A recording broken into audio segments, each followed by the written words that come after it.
صبح تک سنیں گے اور انشاءاللہ کل شام تک اور بلکہ زندگی بھر سنیں گے، مگر یہ سن کے جائیے کہ آخر امام رضا کا یا پنجتن کا پنجاب سے تعلق کیا ہے؟ بھائی میں آپ تک پہنچاؤں گا نا، اگر میں آپ کو بھٹنڈا سے مدینہ تک نہ پہنچا دوں تو پھر میں محمد حسینی نہیں ہوں، پھر میرے پڑھنے کا کوئی فائدہ نہیں۔ میں آپ کو بھٹنڈا سے کہاں تک لے جاؤں گا؟ مدینہ تک، اور پنجاب سے پنجتن تک، یہی مجلس ہے۔ تو اس زمین کا تعلق کس سے ہے؟ امام رضا سے۔ دیکھیے امام رضا کی ایک خصوصیت ہے، ایک کوالٹی ہے۔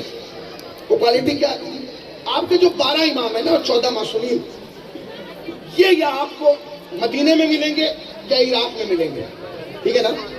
مدینے میں ملیں گے یا عراق میں ملیں گے۔ مثلا مدینے میں آپ جائیں گے، رسول اللہ کی بیٹی مدینے میں، رسول اللہ مدینے میں، چوتھے امام مدینے میں، پانچویں امام مدینے میں، چھٹے امام مدینے میں، یہ سب کہاں ہیں؟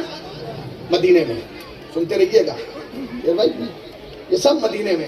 اب آپ آئیے عراق میں، مولا علی عراق میں، عراق ہے نا، نجف۔ امام حسین بولیے عراق میں۔ 10ویں امام عراق میں، 9ویں امام عراق میں، 7ویں امام عراق میں، سب عراق میں۔ تنہا امام رضا ہے جو ایران میں تنہا۔ یہ جب سارا خاندان یہاں ہے تو آپ وہاں کیا کر رہے ہیں؟ آپ وہاں کیا کر رہے ہیں؟ سوال تو یہ پیدا ہو رہا ہے کہ آپ مظفر نگر میں ہیں، یہ نوگاوے میں ہیں، یہ بجنور میں ہیں، یہ وہاں ہیں، یہ ساکنی میں ہیں، یہ شکارپور میں ہیں، یہ دلی میں، یہ اکیلے یہاں کیا کر رہے ہیں؟ سوال پیدا ہوتا ہے۔ تو امام رضا مدینے سے مشہد تک آئے کیسے؟ تب سمجھ میں آئے گا کہ یہ صاحب مزار پنجاب تک آئے کیسے۔ نہیں مجھے لگنا چاہیے، دیکھو اگر میں کچھ دینے آیا ہوں تو کچھ لے کے کچھ دوں گا، تھکے ہوا کا میں ذمہ دار نہیں ہوں۔ میں نے اسی لیے انتظامیہ سے کہا تھا کہ غضنفر صاحب سے مجھے پہلے پڑھوا دیں، انہوں نے کہا نہیں غضنفر صاحب پہلے پڑھیں گے۔ اب غضنفر صاحب کے بعد میں پڑھ رہا ہوں، یہی کمال ہے۔ وہ میرے بزرگ ہیں، سینئر ہیں، میں نے ان سے بہت کچھ سیکھا ہے۔ جو بزرگ ہوتے ہیں، چندی لوگ ہیں جن کو میں بزرگ مانتا ہوں اور وہ میرے بزرگ ہیں، ان کا احسان ہے، ان کا کرم ہے۔ اب سنیے گا، تو امام رضا کیسے آئے؟ امام تو مدینے میں تھے، یہ یہاں تک کیسے آئے؟ لیکن امام کے قاتل کا نام ہے مامون۔ جب اسے حکومت ملی، سنتے رہیے گا، یہ حکومت بڑی عجیب چیز ہے بھائی، یہ حکومت بہت خراب ہوتی ہے۔ حکومت جس کے پاس آ جاتی ہے وہ اپنے آپ کو کیا سمجھنے لگتا ہے؟ طاقتور سمجھنے لگتا ہے۔ تو جب اس کو حکومت ملی تو اس نے اپنے غلام فضل بن ربی کو بلایا اور بلا کے کہنے لگا یہ حکومت مل تو گئی، بچے گی کیسے؟ یہ حکومت مل تو گئی، بچے گی کیسے؟ اس کا مطلب یہ ہے کہ حکومت پانا کمال نہیں ہے، حکومت بچانا کمال ہے۔ اب جو سننا چاہتا ہے کہ رضا کیسے آئے وہ سن لے، حکومت پانا کمال نہیں ہے، حکومت بچانا کمال ہے۔ تو اس نے کہا کیا مطلب؟ کہا دشمنوں سے بچاؤ، حکومت بچ جائے گی۔ کہا دشمن کتنے ہیں؟ اس نے کہا آپ کے دشمن ہیں 3۔ آپ کے دشمن ہیں آزم کا کتنے؟ ڈر کے کیوں بول رہے ہیں؟ آپ کے دشمن کتنے؟ سمجھ رہے ہیں نا میں کیا کہہ رہا ہوں؟ آپ کے سمجھ کا میں بھی بتا رہا ہوں۔ آپ کے دشمن کتنے؟ انہوں نے کہا کون؟ کہ پہلا دشمن ہے تیرا بھائی امین، تیری حکومت کا پہلا دشمن جو ہے وہ تیرا بھائی امین ہے۔ سب سے زیادہ تیری حکومت کو خطرہ امین سے، کیونکہ کل وہ دعوے دار ہوگا اور وہ حکومت، اس نے کہا پریشان نہ ہو، اسے ٹھکانے میں لگا دوں گا، قتل کرا دوں گا۔ اس کا مطلب یہ ہے کہ حکومت کا مزاج یہ ہے کہ وہ بھائی کو بھائی کے خون کا پیاسا بنا دیتی ہے۔ بس آپ نے غور ہی نہیں کیا۔ آئے ہائے ایک لفظ کہوں، حکومت اور امامت میں یہی تو فرق ہے، حکومت بھائی کو قتل کرانا چاہتی ہے، امامت بھائی کو بچانا چاہتی ہے۔ حکومت قتل کرا رہی ہے، جو حکومت قتل کرانا چاہتی ہے اور امامت بچانا چاہتی ہے۔ کہ پہلا آدمی امین تیرا بھائی، جس سے تیری حکومت کو خطرہ ہے. اس نے کہا پھر دوسرا کہ اس کا وزیر کہنے کہ اسے بھی ٹھکانے لگا دوں گا. تیسرا اس نے کہا تیسرا آدمی جس سے تیری حکومت کو سب سے زیادہ خطرہ ہے اس کا نام ہے علی بن موسیٰ الرضا. اس نے کہا علی بن موسیٰ الرضا.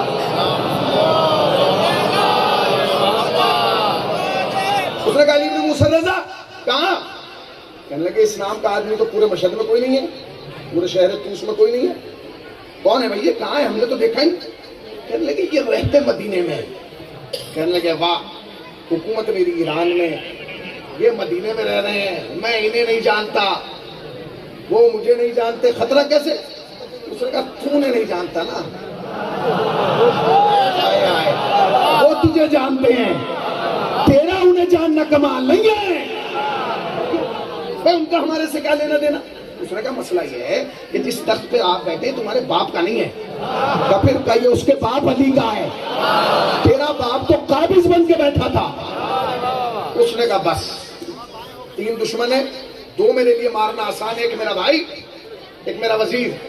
اس کا وزیر مگر یہ رضا کہ کون تو دور ہے. اب دور والا دشمن کیا پلاننگ کر رہا ہے کیا پتا چلتا. اس نے کہا بھائی میرے پہلے 3 سوال ہیں, اس 3 سوالوں سے میں سمجھوں گا کہ میرا دشمن ہے کیسا. اس نے کہا آپ سوال کیجیے. اس نے کہا پہلے یہ بتاؤ کہ جو رضا ہے, جو میرا دشمن ہے اور جس سے میری حکومت کو خطرہ ہے, سنتے رہیے گا, سنتے رہیے گا, میری طرح متوجہ رہے. یہ جو رضا ہے جس سے میری حکومت کو خطرہ ہے, پہلا سوال میرا یہ, اس کا خاندانی بیک گراؤنڈ کیسا ہے. آپ نے غور نہیں کیا, مامون جیسا ظالم بھی سمجھتا تھا کہ دشمن خاندانی ہو.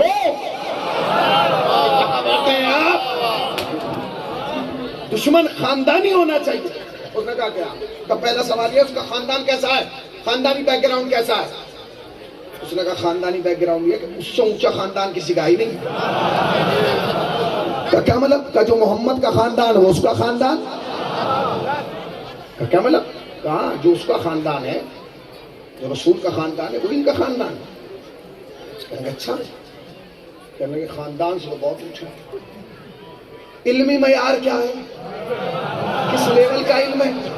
کہنے لگے جی علم کا عالم یہ ہے کہ پوری زندگی میں رضا کی زبان سے کسی نے یہ سنا ہی نہیں کہ میں جانتا نہیں.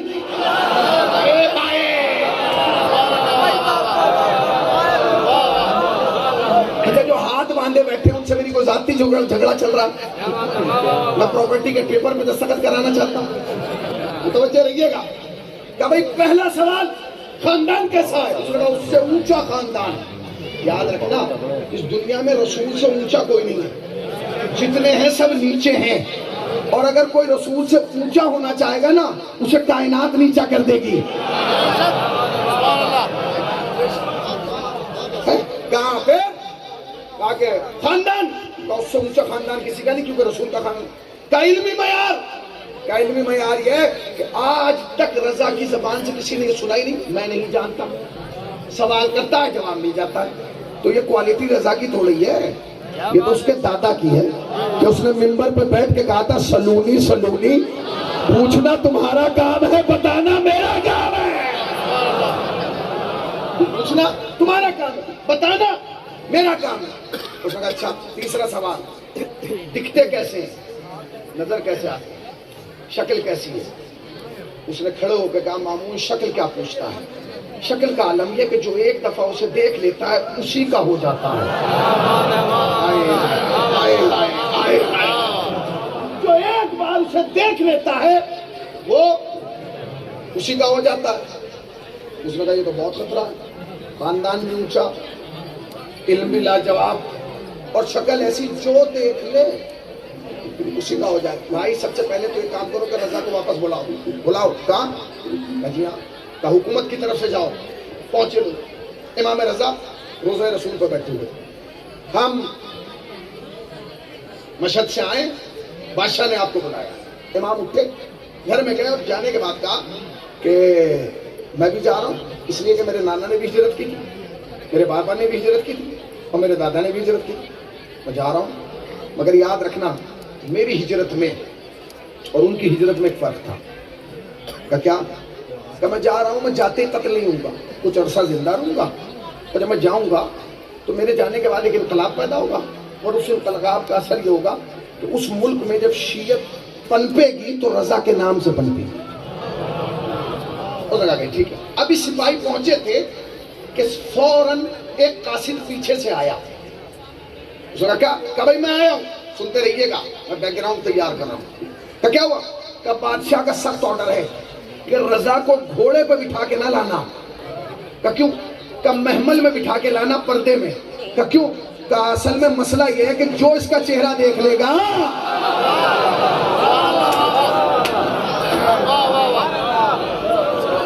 اب جو جتنا خوش ہو کے سنے گا نا, جزا خطیب سے نہیں امام زادے سے پائے گا. اس لیے کہ یہ امام زادے کی بارگاہ ہے, یہاں حلال زادے آتے, حرام زادے نہیں آتے.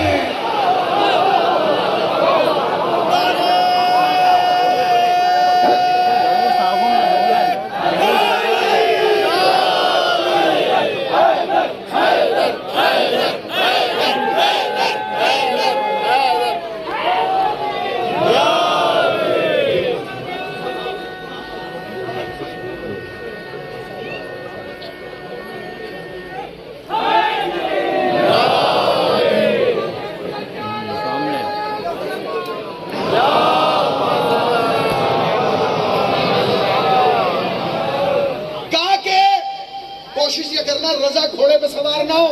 تو پھر کہ ایک اونٹ, اس پہ محمل, محمل پہ پردے, پردہ بھی ہلنا نہ پائے. اس لیے کہ جیسے ہی رضا کا چہرہ لوگ دیکھیں گے وہ تو اس کو ہو جائیں گے. آپ نے غور نہیں کیا, آئے ہائے ایک لفظ کون سا, دشمن یہ چاہتا تھا کہ امامت پردے میں رہے, لوگ اسے دیکھ نہ پائیں. اللہ نے یہی تو کیا کہ آخری کو پردے میں رکھ کے بتایا کہ پردے میں رکھ کے بھی ہدایت سے محفوظ, پردے میں رکھ کے بھی امامت ہدایت کر سکتے. چلے امام رضا, امام رضا آ رہے ہیں, مشہد سے آ رہے ہیں, چل رہے ہیں. سنتے رہیے گا, میری طرف متوجہ رہیے گا. چلے. اس زمانے کا سفر ایسا تو تھا نہیں کہ آپ صبح چلے شام میں آ گئے. ایک لمبا سفر ہوتا تھا, خستہ کنندہ. امام سواری سے نہیں اترتے تھے, صرف نماز کے لیے اترتے تھے. نماز پڑھتے تھے, کھانا کھاتے تھے اور واپس اپنی سواری پہ چلے جاتے. کسی سے بات بھی نہیں کرتے. روایت کا جملہ سنیے, امام کا اترنا, نماز پڑھنا اور بغیر بات کیے واپس چلا جانا, یہی وہ انداز تھا کہ جتنے سپاہی لینے گئے تھے وہ واپس آنے سے پہلے شیعہ ہو گئے. کہاں بیٹھے ہو بھائی, کیا کہہ رہے ہو؟ میں تو تعریف سنا رہا ہوں تمہیں, میں تو تعریف سنا رہا ہوں, سنتے رہیے گا, میں تعریف سنا رہا ہوں. یہی انداز, اترنا, نماز پڑھنا, کھانا کھانا, واپس چلے جانا, اسی انداز پر لانے والے شیعہ ہو گئے. جو لوگ مشہد گئے وہ بتائیں گے, مشہد سے 120 کلومیٹر کے فاصلے پر ایک جگہ ہے جسے نیشا پور کہا جاتا ہے, جہاں کا یہ فیروزہ مشہور ہے, نیشا پور. وہاں قدمگاہ بھی ہے, امام کے نام کا چشمہ بھی ہے. امام کے آنے کی اطلاع نہیں تھی کہ امام آ رہے ہیں, مگر جب امام کو لے کے سپاہی وہاں پہنچے, جملہ کہوں, اعلان نہیں تھا کہ امام آ رہے ہیں, اعلان نہیں تھا کہ امام آ رہے ہیں, اعلان نہیں تھا کہ امام آ رہے ہیں. بغیر اعلان کے 16,000 کا مجمع وہاں جمع ہو گیا. 16,000 کا مجمع. ایک لفظ کہنا چاہتا ہوں, اپنی تقریر کا تقریباً 6 سال پرانا جملہ جو میں نے جوگی پورا میں پڑھا تھا, آج پھر یہاں پڑھنا چاہتا ہوں. لوگ بڑے پریشان ہوتے ہیں نا, اتنا مجمع آ گیا, سمانہ میں اتنا آ گیا, آج تک نہیں آیا تھا, جوگی پورا میں اتنا آ گیا, بگرے میں اتنا آ گیا, کربلا میں اتنا آ گیا. گھبرا کیوں رہے ہو؟ یہ سوچو ابھی تو امام نے بلایا نہیں, جب اتنا آ گیا, جب امام بلائے گا.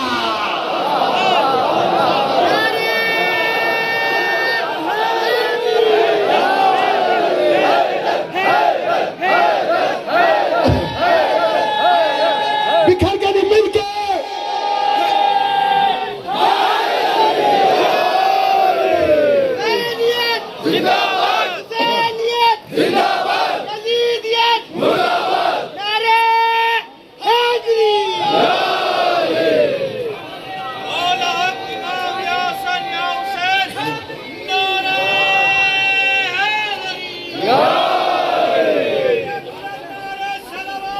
سلام